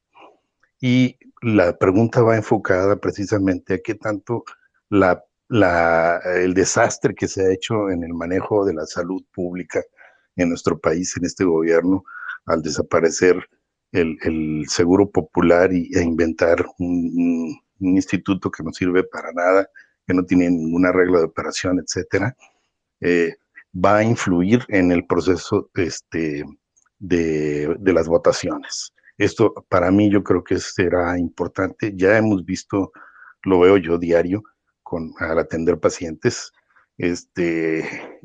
hay desencanto terrible en muchas gentes. ¿Qué tanto va a influir esto en las votaciones, pues, en el futuro? Sería todo. Muchas gracias. Muchas gracias, Carlos. Yo creo que López Obrador hizo un cálculo en esto, porque es un criminal. Y prefirió gastarse el dinero repartiéndoselo a los viejitos de a 3,000 pesos cada uno, a estar comprando vacunas, a estar llevando adelante el seguro popular, a mantener el surtido de no solo medicinas, sino material de todo tipo. Y el cálculo lo hizo pensando en que pues los enfermos no son tantos como los viejitos, y que con eso le va a alcanzar para ganar. Esto es para mí lo más grave que ha hecho López Obrador, y es la razón por la cual yo quisiera que algún día fuese juzgado, si no él, cuando menos Gatell, porque es responsable de todo esto, porque realmente es una tragedia. Yo no le encuentro ningún fundamento ético a darle dinero a viejitos a costa de las vacunas de los niños o a costa de las medicinas de los enfermos, porque eso es lo que está ocurriendo, no es que el dinero salga de los árboles. Entonces, para mí esto ha sido muy grave. Hay que sumar a esto lo que está ocurriendo en materia educativa. Son 2 años perdidos de educación, y no se van a recuperar fácilmente. Tanto el tema de salud pública como el caso educativo van a tener un impacto de mediano plazo muy, muy importante para el país. No sé si va a tener impacto en la elección, por lo que comentaba yo de este cálculo macabro que hizo el presidente. Muy bien. A ver, Jorge, ¿estás ahí? Aquí estoy, ¿sí me escuchan? Adelante. Bueno, antes que nada, buenas noches. Ofrecer una disculpa que hace un ratito intenté hablar y no sé qué apachurré, que me fui a otro foro. Y bueno, la tecnología y yo tenemos un pacto de no agresión que no me respeta la tecnología. Y yo, más que nada, bueno, una pregunta para cada uno de los maestros que nos acompañan. Es primero para el doctor Crespo, y es un tema de percepción. Yo siento en este momento que López Obrador está midiendo algo que a lo mejor en lo general no vemos. Estamos hablando mucho de la afinidad y lo que tú puedes ver en los partidos políticos, pero no estamos hablando de las personas. Y me da la impresión, no sé si la comparto, doctor, que López Obrador está viendo que sus corcholatas, mal llamadas corcholatas, no está aprendiendo ninguna de las tres. O sea, por ejemplo, Adán Augusto, pues lo vendieron como un tipo conciliador y así intentó fingirlo ser, ¿no? Pero pues a los 6 meses le salió su verdadera personalidad. Es un tipo vulgar, es un tipo truán, y me da la impresión de que López Obrador está midiendo tanto a Adán Augusto como a Sheinbaum, que no están prendiendo. Entonces, más allá de los partidos que son la base, yo siento que con un buen candidato en la oposición, sí pienso que López Obrador en este momento está empezando a sentir que hay competencia. Y más allá de un proyecto de nación, porque considero que no lo tiene, ni él mismo sabe cuál es su proyecto de nación, yo nunca he entendido cuál es su proyecto de nación. El miedo de él no es perder la elección por perderla, sino las consecuencias jurídicas que puede tener. Ahorita decía el doctor Macario que, pues bueno, pues tendría que acabar en la cárcel, pero yo creo que con todo lo que ha hecho, 3 vidas no le alcanzarían para una sentencia, ¿no? Yo no sé, doctor, si usted comparte esta percepción. Y para el doctor Macario, una pregunta nada más. ¿Qué tan importante son las remesas de nuestros paisanos ahorita para mantener cierta estabilidad en nuestra economía? Muchísimas gracias y buenas noches. Ahora sí que adelante. ¿Quién dice yo? Si quieren empiezo muy rápido. Yo creo que no es necesario que destaque por sí misma Claudia Sheinbaum o Marcelo. Yo creo que ellos mismos, por ellos mismos, no conseguirán el voto. A lo mejor Marcelo un poco más que Claudia o Adán, pero van a tener todo el respaldo, toda la credibilidad, todo el vínculo que la gente siente con el proyecto de López Obrador, y quien reciba la bendición de López Obrador, que será el candidato de Morena, quien quiera de ellos que sea, pues va a tener ese apoyo que él tiene, lo va a transferir, igual no al 100%, pero sí lo suficiente como para hacerlo competitivo en la elección. Yo estoy seguro que por otro partido ninguno de ellos levantaría gran cosa, pero va con el respaldo y el apoyo de la gente de López Obrador, que siguen siendo bastantes, y se los transfiere con su bendición. Eso no quita que no puedan ser derrotados, como hemos dicho, siempre y cuando haya un buen candidato, aunque no sea espectacular, pero sí suficientemente creíble y convincente, pero sobre todo que se aglutinen los votos opositores. Yo insisto en ese punto. No la tiene garantizada Morena, pero hoy por hoy creo que las probabilidades le favorecen. Yo coincido con Toño todo lo que comentó, y sobre lo de las remesas, son 60,000 millones de dólares al año. Eso es más que todo el gasto social que tiene el gobierno mexicano. Entonces, eso es lo que sostiene el consumo de muchísimas familias, y bueno, el ingreso de dólares ayuda a mantener el tipo de cambio más o menos estable. No es el elemento fundamental, pero es un elemento adicional que ayuda pues a mantener estable el peso. Pero lo más importante es el impacto sobre millones de familias. Le digo, es más que el gasto social del gobierno. A ver, Alejandro y después Eduardo. Buenas noches. 3 preguntas. Una pregunta política. Está en gestación un cambio importante hacia la derecha. En nuestro caso, y lo más relevante es la derecha en Estados Unidos. Vamos a tener una elección el próximo martes que va, en mi opinión, a propinar una derrota tremenda a los demócratas. Normalmente la gente de oposición en México se identifica con los demócratas y van a encontrar que algo va a cambiar en Estados Unidos de manera importante.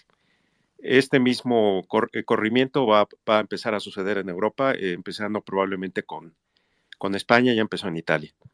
La otra cuestión para el doctor Schettino es, tenemos también viene una recesión global, particularmente una recesión en Europa más que en Estados Unidos, pero nos va a pegar. Esa recesión va a reventar en México probablemente el próximo año y hacia las elecciones de 2024.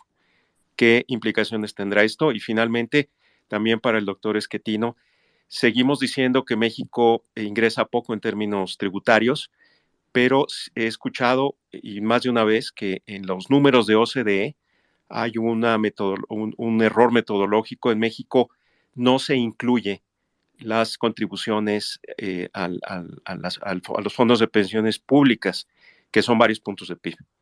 Agradecer esos comentarios. Macario, ¿quieres? Voy yo de una vez, aunque Toño tal vez hable algo sobre lo de derecha. Yo creo que derecha e izquierda no son términos útiles en absoluto ya. Por ejemplo, la derecha de España es una derecha tradicional, el Partido Popular, nada que ver con lo de Italia, ni mucho menos con el trumpismo en Estados Unidos, que es propiamente antidemocrático.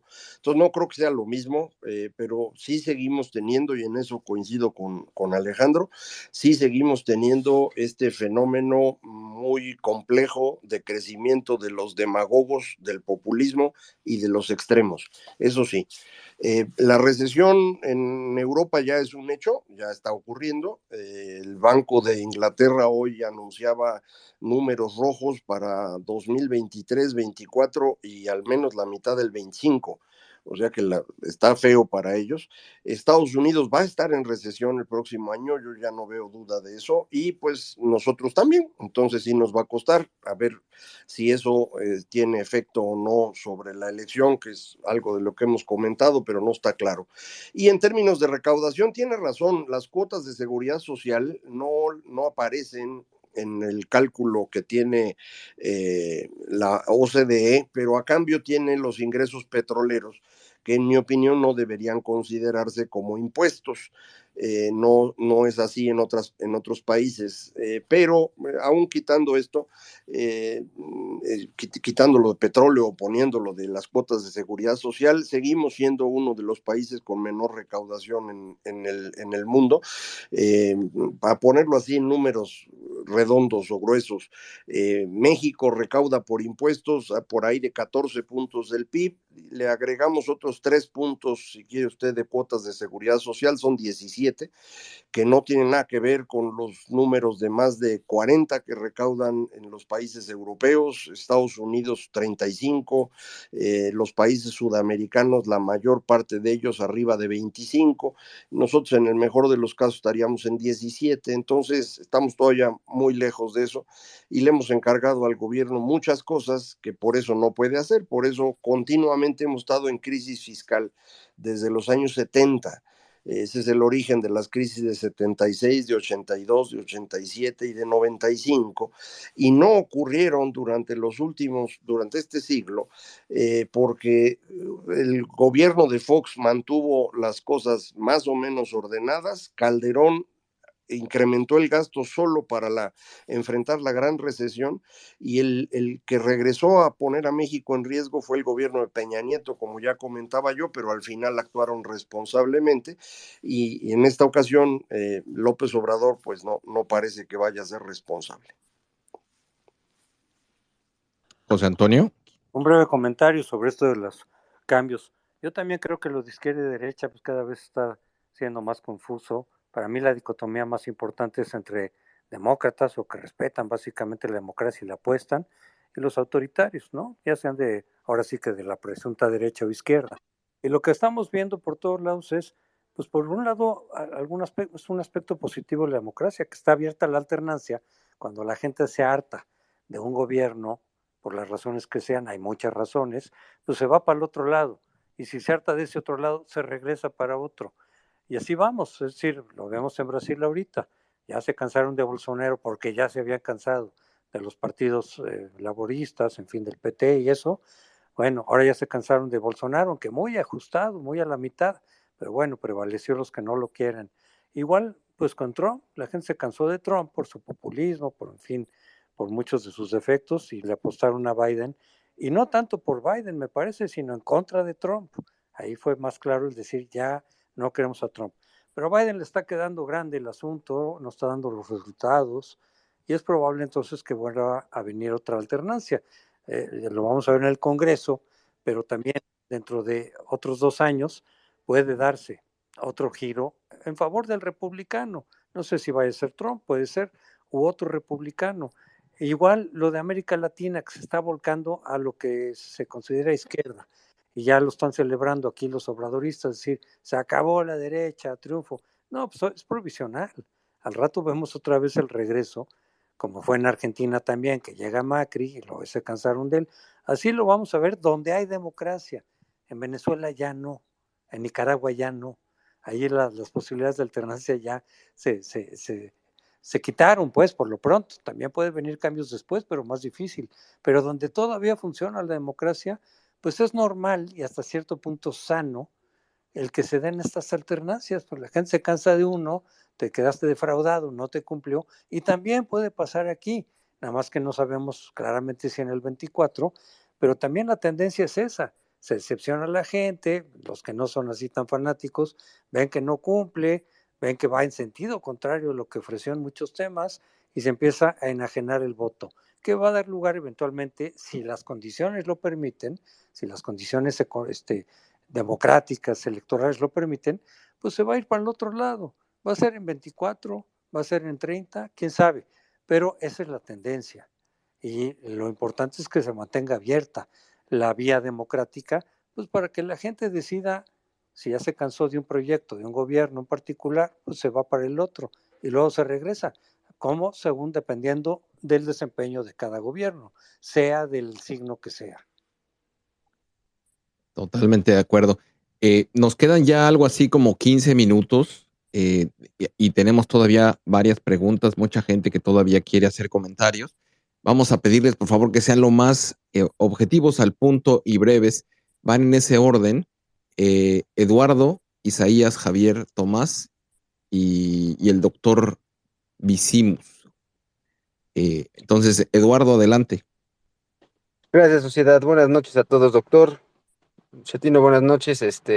Igual me permito felicitar por su libro, igual que varios escuchas, he comprado varias copias para regalarlas a gente conocida, ya que es información que considero que es muy valiosa. Mi pregunta es muy simple. En su opinión, ¿qué tanta peso cree que tenga el crimen organizado en las próximas elecciones, tanto en 23 como en 24? ¿Por qué? Porque a mí no se me quita de la cabeza lo que pasó en Sinaloa, lo que pasó en las zonas del Estado de México, donde el crimen organizado operó a favor, completa, total y absolutamente de Morena, secuestrando operadores, haciendo amenazas a electores, etcétera, etcétera, etcétera. Entonces eso a mí sí me tiene bastante preocupado, porque en vista de cómo los está enfrentando el gobierno, pues no me sorprendería que no hiciera nada. Muchas gracias por el espacio y buenas noches a todos.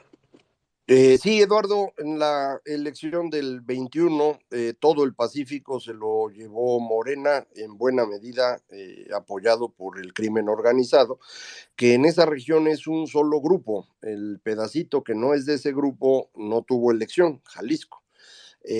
Aquí la clave es cuántos grupos están en cada estado y para dónde van a moverse, porque yo entiendo que el presidente es cercano a uno de esos grupos, pero no a todos, y entre ellos no se llevan bien. Entonces, el efecto neto, la verdad, no lo sé. En cualquier caso, es una tragedia que el crimen organizado sea el que está determinando el triunfo de una opción política en estados enteros de este país, y donde ya tenemos gobernadores que, en mi opinión, ya trabajan para el crimen organizado. Es realmente una tragedia.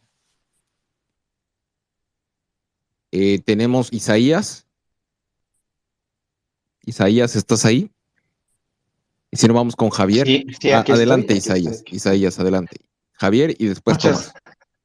Muchas gracias, sociedad.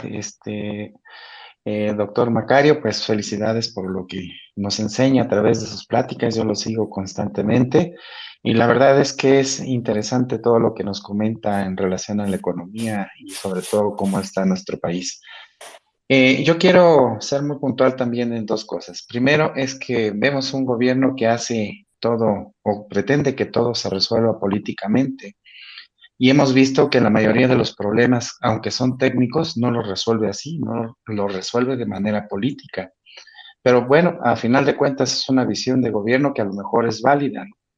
Lo preocupante de esto es que la sociedad pues se ha desentendido de todo aquello que tiene que ver con los partidos políticos y el gobierno.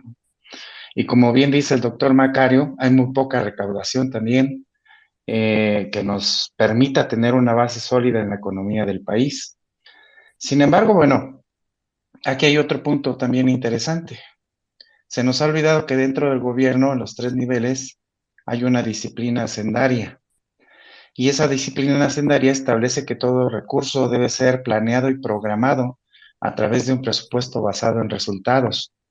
Este presupuesto basado en resultados se implementó también con el presidente Felipe Calderón, si no me recuerdo. Se siguió durante el gobierno de Peña y sin embargo a este gobierno pues se le ha olvidado que existe este tipo de cosas, ¿no? Comentabas, doctor Macario, que bueno, no hay dinero que alcance, pero si nosotros volvemos a este esquema, pudiera ser que pudiéramos tener una mejor programación de los recursos económicos y poder tener una estabilidad otra vez en la economía del país. ¿Tú qué opinas de este presupuesto basado en resultados, doctor Macario? Bueno, la idea es buena, pero hay que aplicarla, y en la vida real no hacen eso. Los señores que trabajan en el gobierno inventan una cantidad de cosas sorprendente para tener más presupuesto que después van a mover a su antojo. Aquí en México la disciplina presupuestal nunca ha tenido mucho éxito. Efectivamente se ha intentado basado en resultados. Hay incluso una ley de responsabilidad hacendaria que tampoco le hacen caso, de manera pues que está complicado que se logre, aún no usando las técnicas que usted quiera, no da el presupuesto. Es decir, la cantidad que recaudamos no alcanza para lo que queremos que alcance, no hay manera. Entonces, pues necesitamos hacer las cosas bien, incluso aunque no se lo robaran, para ponerlo más claro. No alcanzaría. Pero yo creo que tiene usted un punto muy importante, Isaías, y es que lo que tenemos hoy no lo construimos la semana pasada, es algo que hemos construido durante décadas. Un gobierno que fingía cobrar impuestos, fingía dar resultados, una sociedad que nunca aprendió a exigir.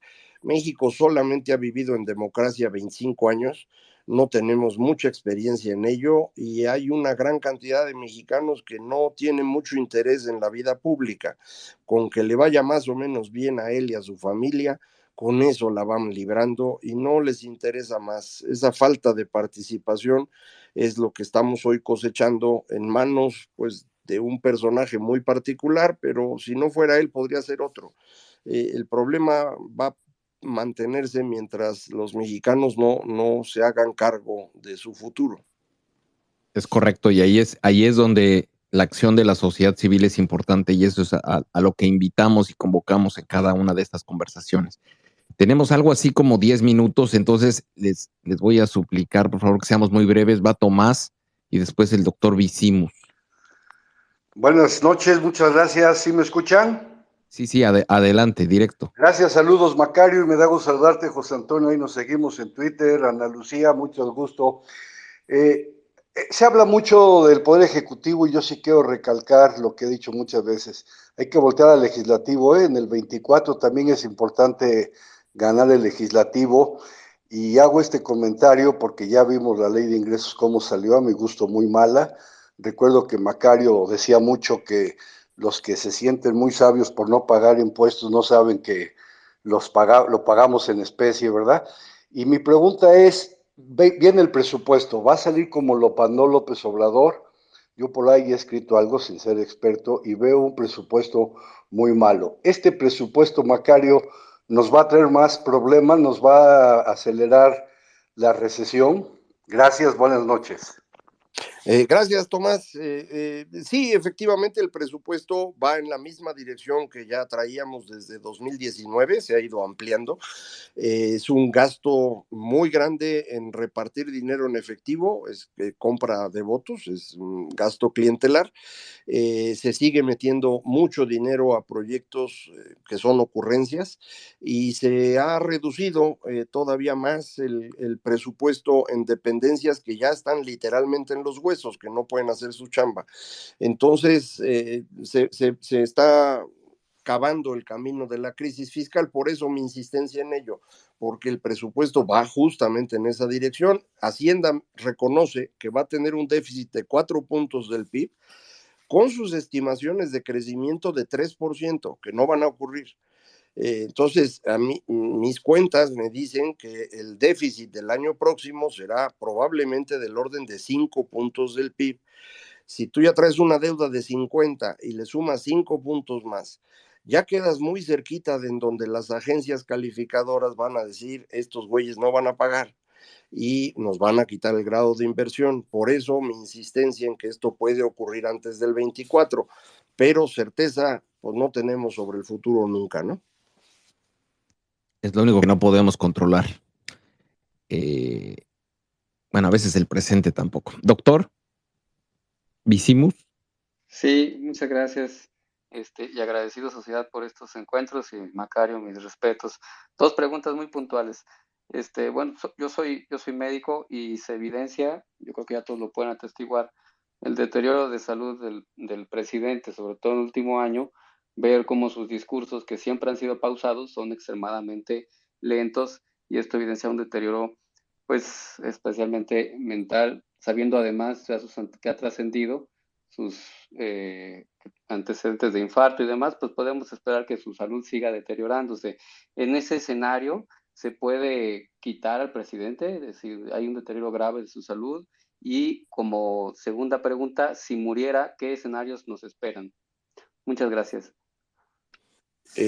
Gracias. La verdad es que no existe un procedimiento para decir si el presidente está enfermo o no. no tenemos un procedimiento definido, debería existir, pero no lo tenemos. Creo que él mismo anunció que iba a dar sus estudios médicos y cosas por el estilo desde que llegó, pero nunca ha entregado nada. Y más nos hemos enterado por el hackeo de Guacamaya que por otras fuentes de que efectivamente sí trae problemas serios de circulación que incluso pues le han causado daños cerebrales. Esperemos que no sean muy graves, ¿no? En caso de que muriese hay un procedimiento, ese sí lo tenemos, para el reemplazo del presidente. Como ya falta muy poquito tiempo, creo que entraría el secretario de Gobernación en lo que la Cámara de Diputados decide quién ocuparía el cargo los siguientes 2 años. Independientemente de eso, que es el procedimiento formal, lo que tendríamos es el desmorenamiento. No va a haber quien pueda poner orden al interior de ese muégano, y como ya dijo Toño muy bien, ninguno de los candidatos que tiene el presidente podría ganar una elección, ni podría controlar a ese zoológico. Entonces, yo creo que entraríamos en un proceso bastante serio de deterioro político. Muy bien. Luis Carpintero. Muchas gracias. A ver, voy a preguntar, doctor Macario, una ocurrencia, a ver si no salgo regañado. El tema económico y el tema tributario. Y si le damos un giro a este tema, yo le pregunto, ¿y le ponemos IVA a todo, incluyendo medicinas, alimentos, materia prima, jitomates, lechugas y demás? ¿Usted qué opina? Bueno, se puede hacer eso. Esto ayudaría a que hubiera menos evasión en el caso de IVA y habría una mayor recaudación. Esta idea era muy buena, no logró pasar en los tiempos de Vicente Fox porque el PRI se quedó con la idea de que esto le iba a causar un daño político y entonces no quisieron hacerlo. Hubiera sido una buena idea. Creo que necesitamos ser bastante más ordenados en cómo cobrar. En un comentario previo me preguntaban cómo vamos a recaudar si 56% de la población está en la informalidad, que casi por definición no paga impuestos. Solo a través del IVA se les puede cobrar y por eso sería una buena idea. Sin embargo, esto no lo vamos a poder resolver ahorita, ni tampoco se va a poder hacer fácilmente al inicio del próximo sexenio. Otra vez, yo creo que necesitamos plantearnos muy seriamente cómo organizar una transformación fiscal que incluya no solamente los impuestos, sino cómo administrar el gasto para en una transición de 10 años lograr ordenar más o menos las cuentas públicas. Cualquier intento de hacerlo rápido resultaría en algo mucho peor. Muy bien. Y la verdad es algo que era muy novedoso, muy interesante en su momento cuando se presentó, iba de la mano con una reducción del impuesto del ISR, pero pues no pasó. Orly, contigo cerramos. Orly, ¿estás ahí?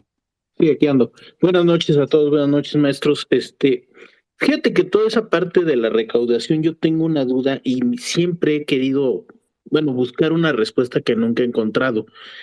Siempre hablamos de que la recaudación, pero yo veo que muchos empresarios, y por lo que me dedico, me consta, no pagan los impuestos. Cobran el IVA, se lo quedan, sobre todo todos los que cobran en efectivo, la mayoría lo hace así. Declara la mitad, la otra mitad lo esconde. Yo creo que muchos de los que me están escuchando, y obviamente ustedes lo saben, pero yo creo que pues deberíamos de hacer algo ahí, porque siempre estamos exigiendo, pero pues no hacemos nada, ¿no? Nosotros mismos, ¿no? Esa es mi pregunta, ¿cómo podríamos solucionar esa parte? Yo creo que tiene toda la razón, efectivamente, perdón por la redundancia, es el efectivo la mejor forma de no pagar. Y una manera de evitarlo desde la sociedad civil es exigir que se haga una factura cada vez que está uno haciendo un trámite. No es sencillo porque luego se enojan o además quieren cobrarte el IVA y te inventan mil cosas, pero empezar a ordenar esto es indispensable para que las cosas puedan funcionar adecuadamente en el futuro. Otra vez, ordenar la forma como recaudamos y como gastamos no va a poderse hacer rápidamente. va a requerir aplicar la ley, algo que aquí en México no le gusta a nadie. Los mexicanos tienen un gran gusto por la flexibilidad. Quieren que haya ley, pero para los demás, que se haga la voluntad de Dios en los bueyes del compadre y no en los propios. Entonces, educar a los mexicanos va a costar mucho, mucho, y no vamos a resolver todo de golpe. Entonces, ahorita de entrada yo sería de la idea de ver cómo le hacemos para frenar la destrucción que estamos viviendo, empezar este proceso que creo que Aguilar Camín definió muy bien de reconciliación y reconstrucción, y todos estos otros problemas vamos resolviéndolos paulatinamente. No crean que vamos a tener alguna forma de que en 2024 este país de pronto ahora sí se vuelva Dinamarca. Eso no va a pasar. Es correcto, es correcto. Árbiter. Hola, ¿qué tal? Buenas noches. Pues, a ver, yo nomás quería tomar rantito el micrófono para invitar a todos a que a la marcha este próximo domingo 13 de noviembre. Miren, los números importan, ahora sí que el tamaño importa, entonces la invitación es a que todos seamos pues activos promoventes de la marcha, que llevemos a gente a la marcha, porque si resulta una marcha escasa, pequeña, no de un tamaño, digamos, que no sea relevante, pues va a significar, le van a dar ahí el sentido de que no hay apoyo hacia el INE y puede ser hasta contraproducente. Entonces, es una apuesta la que se hizo con la marcha y pues no nos queda de otra más que pues salir a ver, la verdad es que no se requiere mucho, pero sí se requiere de muchos. Entonces, la pregunta es a cada uno de nosotros, ¿a cuántos vamos a llevar? Y así preguntarle a los vecinos, ¿y tú cuántos vas a llevar? En fin, era todo mi comentario. Hagamos un pequeño esfuerzo porque lo vale. En fin, gracias, sociedad, por permitirme esto. Nos unimos a la solicitud, estamos activamente promoviéndola y no voy a dejar ir a Macario sin que antes me diga si va a ir o no va a ir a la marcha. Hombre, claro, ahí nos vemos. Bueno, pues ya estamos. Entonces, llévense mucho sus teléfonos para, si lo ven, se tomen un selfie con Macario y Yo pido mano. Yo estoy seguro que va a haber muchos que van a querer su foto. Muy bien. Doctor Crespo. Yo también estaré por ahí, por supuesto. Y bueno, pues agradecerle a Macario que nos haya venido a compartir las ideas de su libro.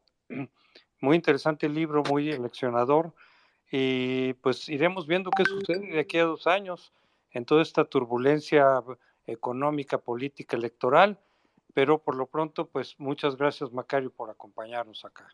Al contrario, Toño, muchísimas gracias a ti, muchas gracias, sociedad, y muchísimas gracias a todos los que nos hicieron favor de acompañarnos hoy. Compren el libro, por favor, de verdad. Tenemos que cambiar las reglas. De repente se empiezan a circular libros en plataformas electrónicas o mensajes de teléfono. Cómprenlos, por favor. Hay que hacerlo todo, hay que hacerlo por el bien de todos. De verdad vale la pena. Muchas gracias, Macario. Es muy buen regalo, Gabriel. No, exactamente. Sí, y además me encantó eso de que hay gente que ha comprado 10 y que los regala. Lee uno y regala 9. Me parece perfecto. Es una forma de convencer a los escépticos también. Ustedes síganle así. Muy bien. Bien. Muy bien. Pues bueno, nuevamente muchas gracias. Estamos cerrando justo en el tiempo, Macario. Un privilegio, un placer, de verdad, qué gusto. Y creo que pocas veces me prometo cerrar en el tiempo y creo que hoy lo logré. Muchas gracias. Pues bueno, para cerrar simplemente recordarles a todos, y vamos a seguir insistiendo durante toda la semana y los próximos días, la marcha. Por favor, no podemos, es el momento, es como bien mencionaba Alex, es el momento de mostrar músculo y tenemos que mostrar músculo social. La sociedad tiene que salir y mostrar la capacidad que tiene y el nivel de hartazgo. y de ofensa también a la democracia se tiene que mostrar en las calles. No bastan los tweets, no bastan los retweets, porque a veces ni siquiera escriben tweets, no hacen retweets. Hay que salir a las calles. Les agradezco mucho y como siempre, pues cerramos con un poco de música para aprovechar que la gente se conecte. Al final de cuentas, el impacto en redes funciona cuando trabajamos todos en bloque, en comunidad. Y para construirla, pues hay que seguirnos entre todos. Sigan a Carlos, a David, a Héctor, a Luis, por supuesto a Macario, al doctor José Antonio Crespo, a Carla, a Ana Lucía, Arno, a todos los que están aquí. Aprovechemos el momento. Gracias. Buenas noches.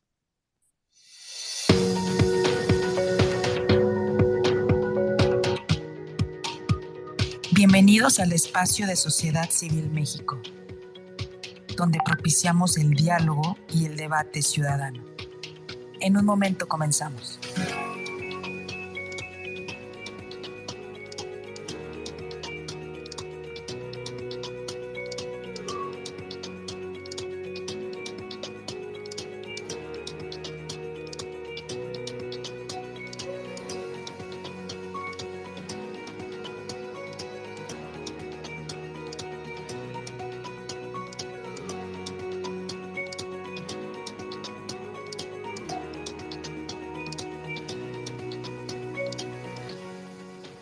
Síguenos en nuestras redes sociales. Estamos presentes en Twitter, Facebook, Instagram, TikTok, Spotify y YouTube. Encuéntranos como @SocCivilMX.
Nuestro INE es nuestro logro, lo hicimos los ciudadanos para frenar esos gobiernos lacras que meten las manos en las elecciones, viéndonos la cara, esos tiranos que frenamos solo trabajando juntos como hermanos. El voto es el poder, tu poder, mi poder, con el INE en nuestro lado no lo vamos a perder. Ya se te olvidó la mierda que tragamos tantos años bajo el poder absoluto de un gobierno que aplastaba a quien osaba criticar, cuestionar, tanto abuso que explicar, pero el voto libre era lo que faltaba. Pusimos un alto al PRI, intentamos con el PAN, le dimos chance a Morena que planteara un nuevo plan. Nuestro INE puso a López Obrador en el poder, ahora quiere destruirlo y tú y yo vamos a perder la libertad de ejercer nuestra voz y detener los abusos de cualquiera que nos pretenda joder. El voto es el poder, tu poder, mi poder, sin el INE ya no hay nadie que lo pueda defender. Hoy ya no nos lo tragamos, ya no estamos en pañales, no dejemos que otra vez hagan de chivo los tamales, que otra vez nos vean la cara y se quieran pasar de lanza. Nuestro INE es la conquista del pueblo contra la tranza. El voto es el poder, tu poder, mi poder, con el INE no se metan, lo vamos a defender. Aún tenemos el poder y eso no les hace gracia. Somos más los mexicanos que queremos democracia. Te elegimos gobernante, diputado, senador, para defender al pueblo y no el capricho de un traidor. Piensa en tu país, tus hijos y no solo en tu bolsillo. Que la historia no te juzgue por ser cómplice de un pillo que llegó al poder mintiendo, y que la Virgen nos ampare. Sin el INE ya no habrá poder humano que lo pare. El voto es el poder, tu poder, mi poder, con el INE en nuestro lado no lo vamos a perder. El INE no es de ningún gobierno ni de ningún partido. Es nuestro. Si quieren jugar, que sigan nuestras reglas. Así es, así es. Pues bueno, muchas gracias, que tengan muy buenas noches y vamos a cerrar en 5, 4, 3, 2, 1, 0. Descansen, cuídense.